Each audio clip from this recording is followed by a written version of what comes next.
Here lies a man who truly found happiness. He tried what he thought he'd like and pursued only what he knew he loved. I came to Ohio State in 2005. My biggest passion has always been water skiing. I started when I was just 3 years old. So I immediately got involved with the water ski team. In the fall of 2010, we actually won the Division II National Championship. I felt like I was on top of the world. And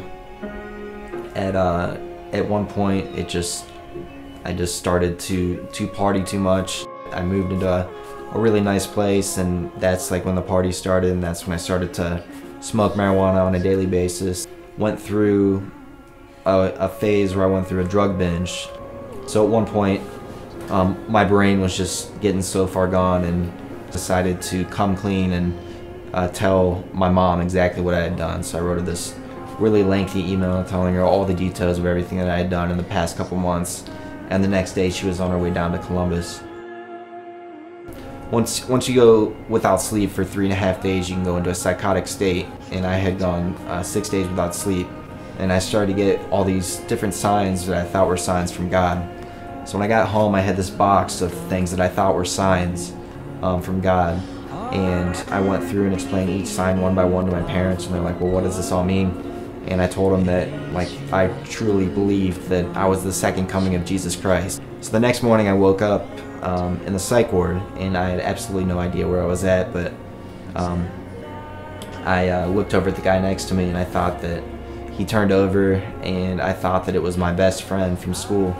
And so I started laughing, and I'm like, I know that's you, I know that's you. I'm like, so I get up, and I thought it looked nothing like him, so I thought he was dressed up with a mask and a fat suit and everything. So I started pulling on his face and telling him, like, I know you're just dressed up, like, stop messing with me. And the guy freaks out and runs out of the room. Like, obviously it wasn't my friend. It's hard to believe, because I mean I would never think that now. All this stuff that I pulled while I was in the psych ward, and but it's sad too, because I put my family through so much when I was in there. It was the first time my sister had ever seen my father break down and cry. So I put them through a lot. Eventually I got released, and I had to go into a partial rehabilitation program, but eventually I fell back into my old habits, and I started smoking marijuana once again on a daily basis.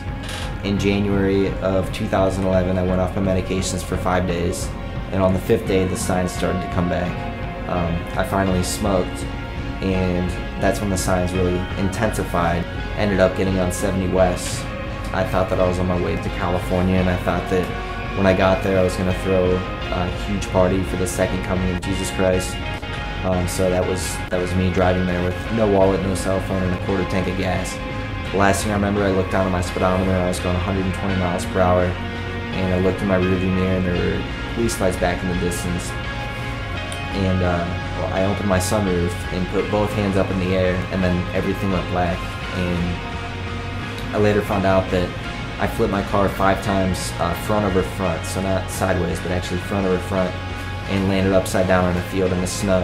At the scene of the crash, I actually died, and they brought me back to life. I had to wait until I got out of the ICU about a week later, and they did a test on me, and I found out that my spinal cord was still intact, and I knew that meant there was a possibility that I could walk again. Getting adjusted during that first year was devastating, and I didn't really find like any peace of mind until I got a copy of a voice recognition software called Dragon, and I started writing about my experiences on Facebook.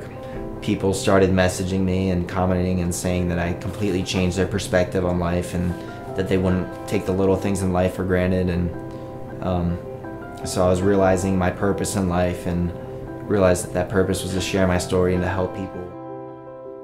In the spring of 2012, I finished like what I thought would be impossible. I actually graduated from Ohio State with a degree in civil engineering, and I actually had a new plan for my future already.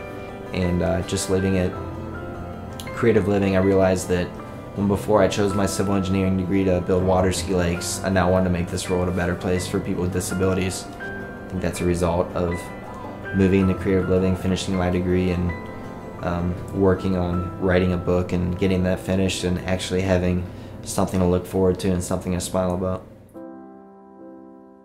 Here in Cologne, I know I said it wrong. I walked you to the train